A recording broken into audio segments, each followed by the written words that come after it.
you so much, Marvin.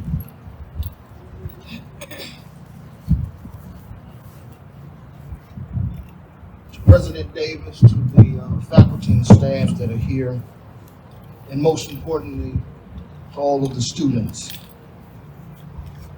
We've gathered from across this beautiful campus to celebrate today the life and the legacy of Dr. Martin Luther King.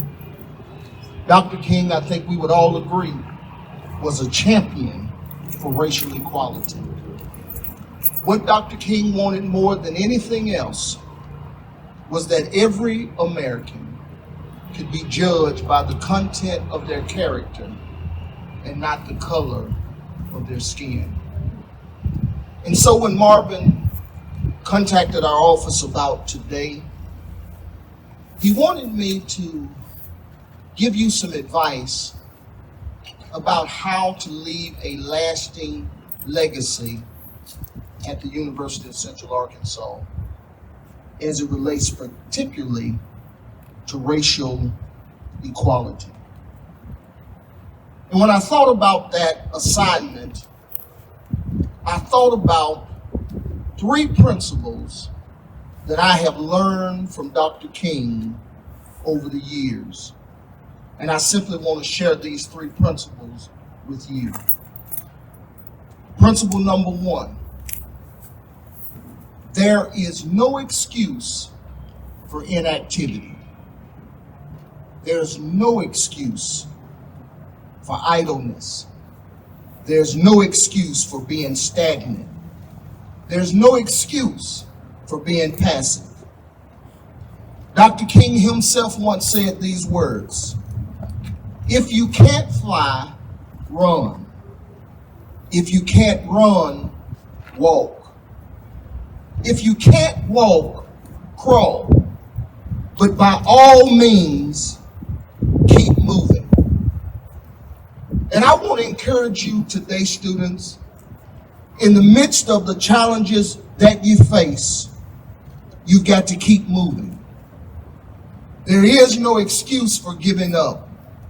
There is no excuse for inactivity. Yes, I would be the first one to tell you that we're all limited resources, meaning we can't be everywhere for everybody all the time. Yes, we're limited resources, but we are resources nonetheless. And so I want to encourage you to start where you are, to use what you have, and to do what you can. More specifically today, when I think about being active on campus for social and racial equality, there are 2 things I want to submit to you that you can do right now. Number 1, you can commit to exercising your right to vote. Amen.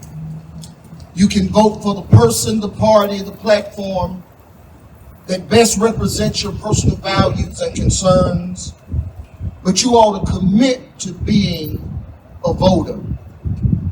Maybe that means for you that you'll register to vote for the very first time.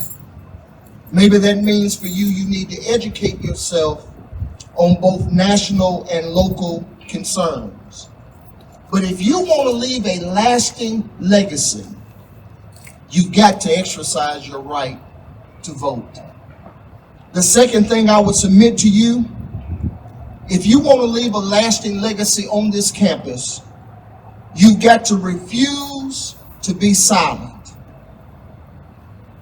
When you see someone being mistreated, or you personally experience injustice in any way, you cannot sit around and be silent. You got to speak up, because Dr. King has taught us there is no excuse for inactivity. But the second principle I learned from Dr. King is simply this: your conduct is the best proof of your character. Maybe I ought to say that again. Your conduct, your behavior is the best proof of your character. Dr. King in 1948 gave a speech at Morehouse College, and he said these words: intelligence plus character. That is the goal of true education. Intelligence plus character.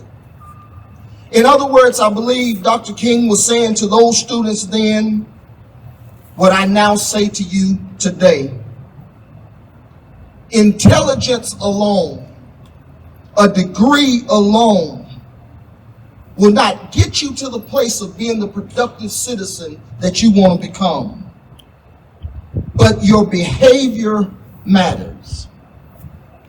It matters how you carry yourself across this campus. It matters how you treat your fellow students. I'm talking about students that don't look just like you. Students that are not a part of the same organizations that you're a part of. And frankly, I'm talking about those students who didn't come from the same social or economic backgrounds that you have experienced. But how you treat your fellow student matters, and it will speak and develop your legacy.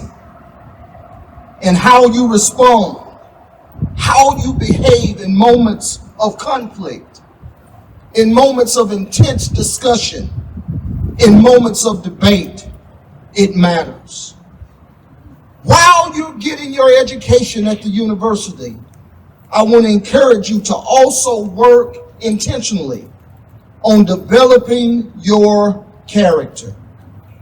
And may your character preach much louder than your words. When I think about leaving a legacy at the university, I do think about not making an excuse for inactivity. I think about the proof of your character is your conduct. But here's the last thing I would say to you. If you really want to leave a legacy, a lasting legacy on this campus, and for the generations that will come behind you, always pay it forward. Maybe one of my most favorite quotes from Dr. King is this: life's most persistent and urgent question is, what are you doing for others? Always remember, students, it's not just about you, but it's also about what you can do to help your fellow man. It's about what you can do to make this world collectively a much better place. Always remember the importance of paying it forward. So maybe you ask the question, Pastor Maltby, as a college student, how can I pay it forward? Just 3 or 4 suggestions for you. Number 1, you can pay it forward by doing something nice for someone without expecting anything in return. That's paying it forward. Secondly, you can pay it forward by mentoring somebody else. There's always a younger, less knowledgeable person that could benefit from your life experiences. Taking the time to encourage and to mentor someone else, that's paying it forward. You can pay it forward by giving some of your time and attention to worthwhile organizations and projects. Volunteering helps to pay it forward. It helps to move the needle ahead. Let me give you one maybe you haven't thought about, and I'll conclude today's thoughts. You can pay it forward by being nice to a customer service worker. Even when the lines are much too long and the service is not great.